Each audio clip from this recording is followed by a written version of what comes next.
Everyone knows the story of Adam and Eve. But what if the real mystery lies in their final moments?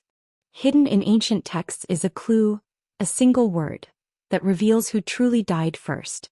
This is the forgotten story of their final breath, and the surprising truth changes everything. Before we reveal the truth, make sure you subscribe to the Bible stories and click the bell so you don't miss the revelations ahead. In the beginning there was no death. Adam and Eve walked in the perfect harmony of Eden, breathing air untainted by time. There was no concept of last breath, only eternity. But that was before the choice. Before the moment everything broke. It was Eve who first stood before the tree. Not out of rebellion but curiosity. The serpent didn't shout, he whispered. And in that whisper was the beginning of mortality. A lie wrapped in a promise, and a fruit that would echo through time. When Adam took the fruit, it wasn't just disobedience, it was agreement. He knew. But he chose unity with Eve over obedience to God. And in that moment time entered the world. So did decay, and eventually death. They were cast out not in rage but in mercy. For to live forever in a fallen state would be a curse far worse than death. And so Adam and Eve began to age, to ache, to feel the weight of time on bones that once knew only strength. Outside Eden life was hard. The soil was stubborn and sorrow multiplied. Adam worked the ground that once yielded easily. Eve gave birth in pain. And with each sunrise their bodies reminded them, something had changed. Even their joy was fragile. Children brought hope but also fear. For in their laughter echoed a future they could not see. Adam and Eve knew their sons would inherit not just the earth, but also the curse. Then came the first death, not of Adam or Eve but of their son, Abel, murdered by his own brother. And as the blood soaked into the ground, Adam and Eve tasted death not through themselves, but through their legacy. Eve mourned not just a son, but the world she had helped break. Adam mourned too, though in silence. The burden of responsibility was too great. Death had come, but it was just beginning. They lived long, centuries even. But time caught up with them. Muscles weakened, bones bent, memory faded. And as their bodies aged, the question grew louder. Who would be the first to return to dust? Eve's body began to fail. Not suddenly but gradually. Her breath grew shallow. Her voice quieter. She had given life, birthed generations, and now life seemed to slip from her. She remembered Eden. The taste of perfection. The sound of God's footsteps in the garden. And as she stared into the fire, she wondered if she'd see that place again, or if her journey would end in silence. Adam prepared for her passing in his own way. He did not speak much, but he remembered everything. Her smile. Her courage. Her fall. Her faith.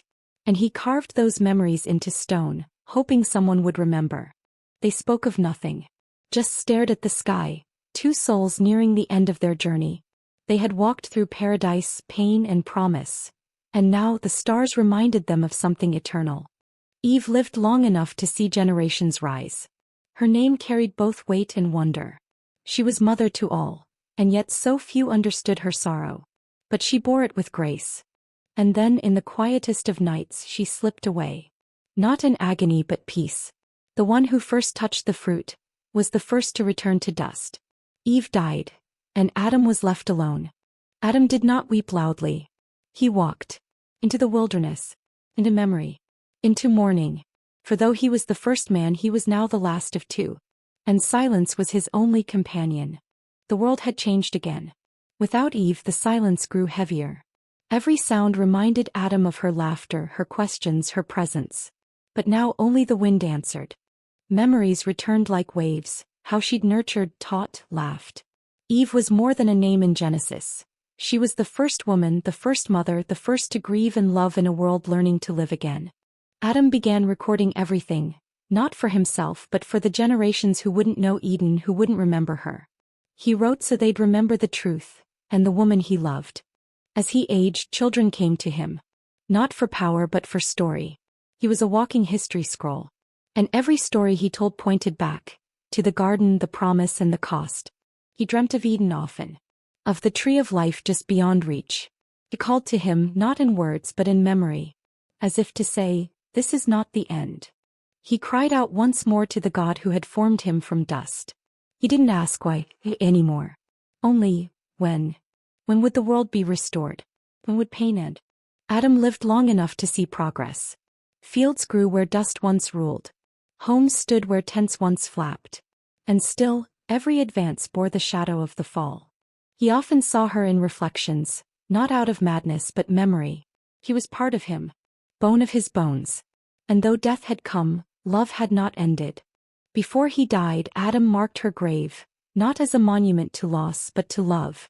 To remind the world that life began with her and her name was not a curse. His body grew weaker.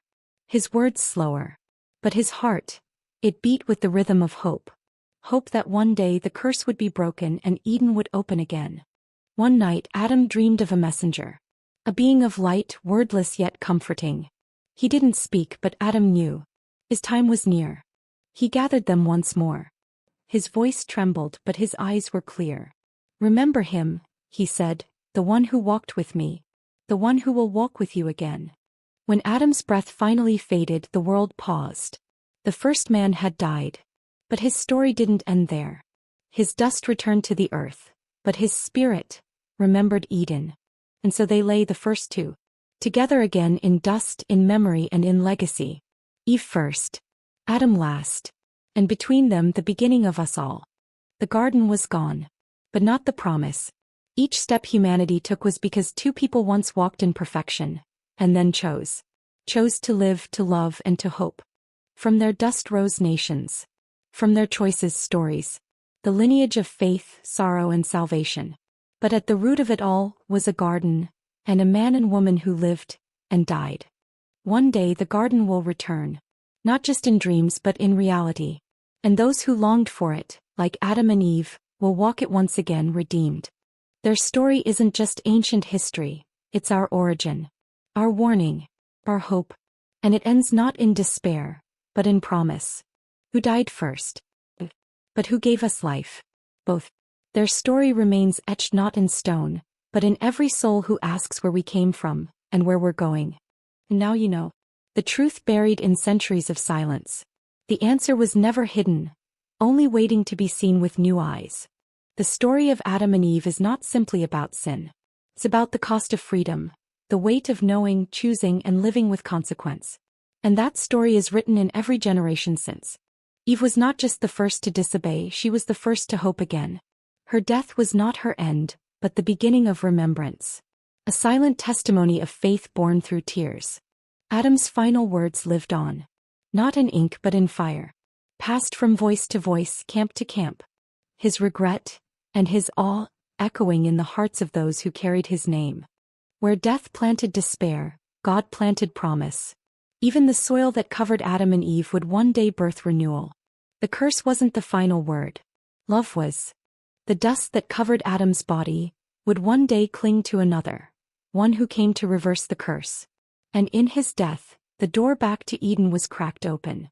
The children of Adam and Eve did not just inherit the world, they inherited a longing, a memory of a garden lost, and a promise whispered in every storm, he would come. Through centuries the question echoed, who died first? But the real question was deeper, who will live again? And through the line of Adam, the answer was born.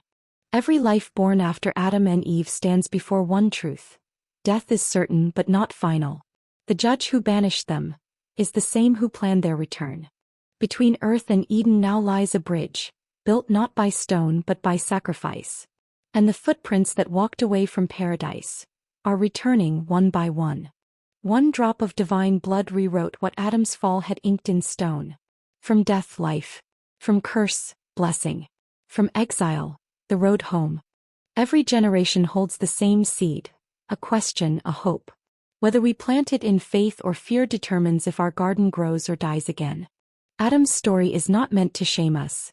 It's meant to invite us into humility, into repentance, into returning to the one who first breathed into dust. Adam lost a kingdom, but through grace his descendants were offered one again. Not of gold and stone, but of spirit and eternity. The sword that once guarded Eden no longer burns in rage. It burns with mercy, waiting for those who understand the journey, the fall, and the return. One day death will die. The world will be new. And Adam and Eve, the first to fall, may be the first to rise again, walking hand in hand into the garden reborn. This was never about who died first. It's about who was loved first, who hoped first, and who believed that even in death, the Creator had something greater planned. Their names are found in more than memory, they are recorded in eternity.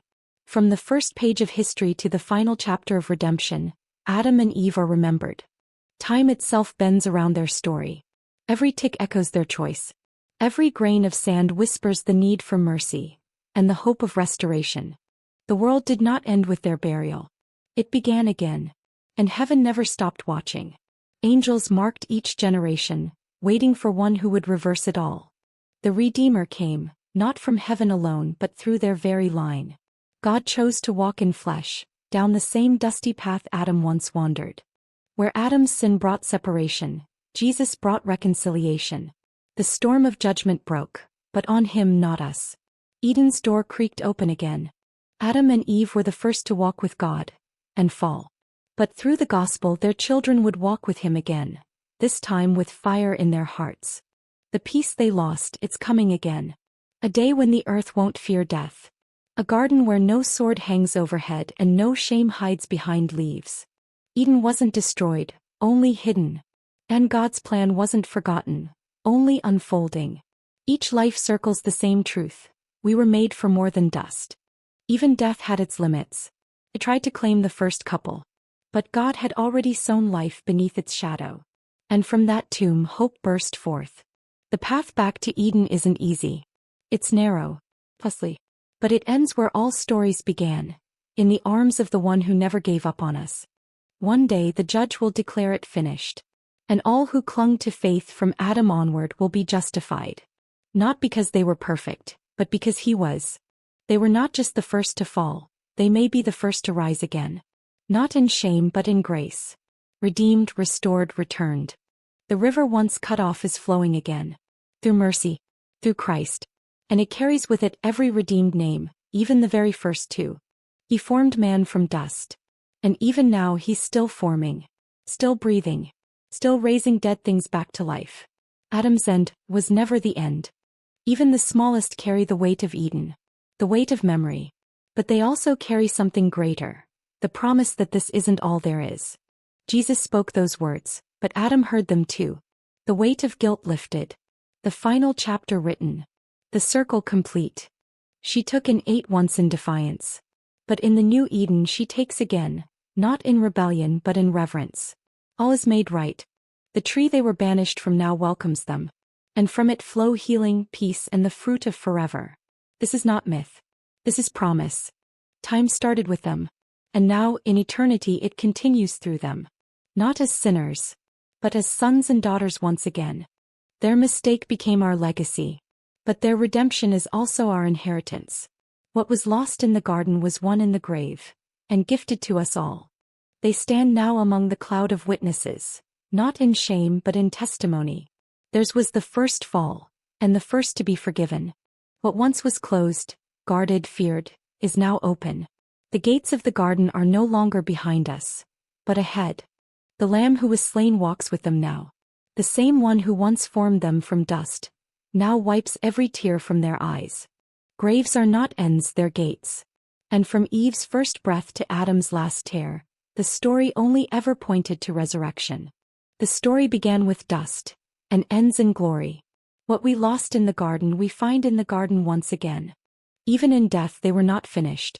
They were planted, not buried. And what grew from them was nothing short of salvation. They see it now. What was once shame is now glory. What was broken is whole. What was lost is home again. From garden to city, from dust to divinity. Their journey is ours. Their hope is eternal. And the God who formed them still forms us today. As Adam stood on the edge of eternity, his heart knew the weight of every choice.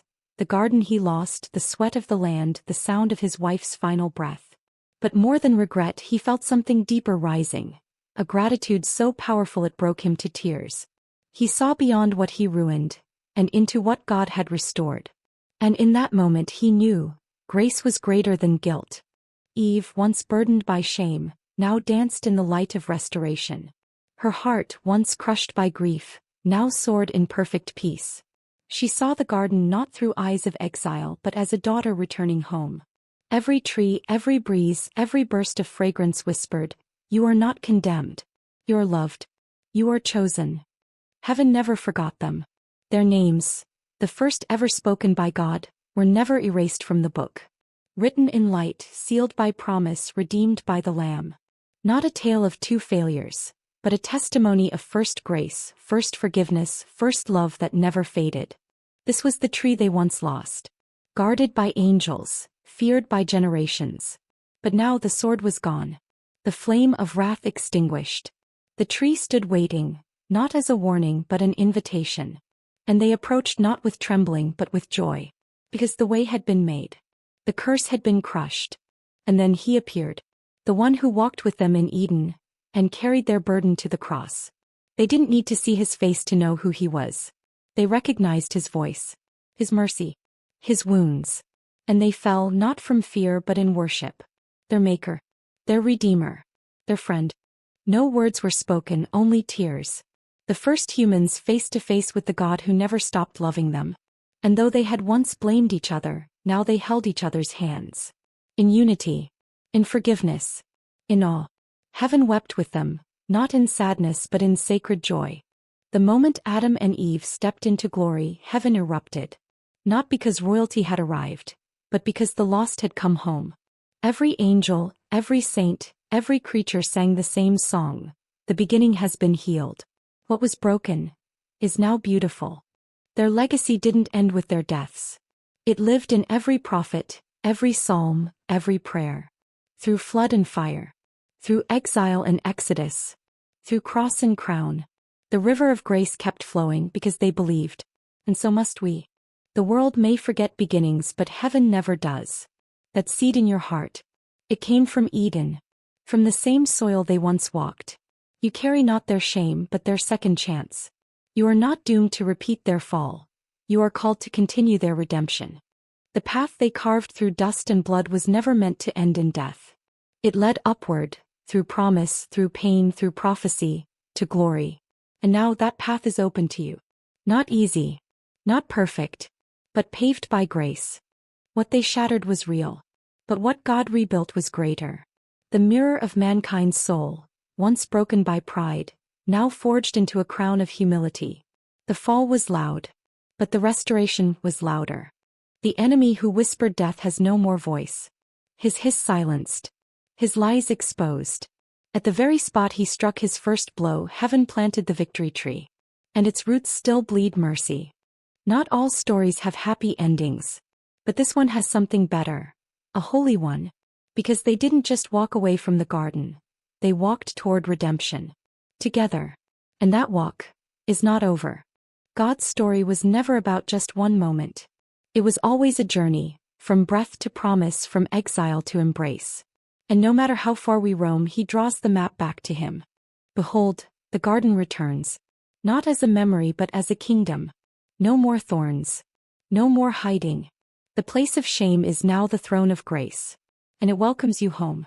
This isn't the story of who died first. It's the story of who was forgiven first. Of how two broken hearts still beat inside every one of us. And how grace still chases us all the way home. Adam and Eve's end is our beginning. And the garden awaits for us.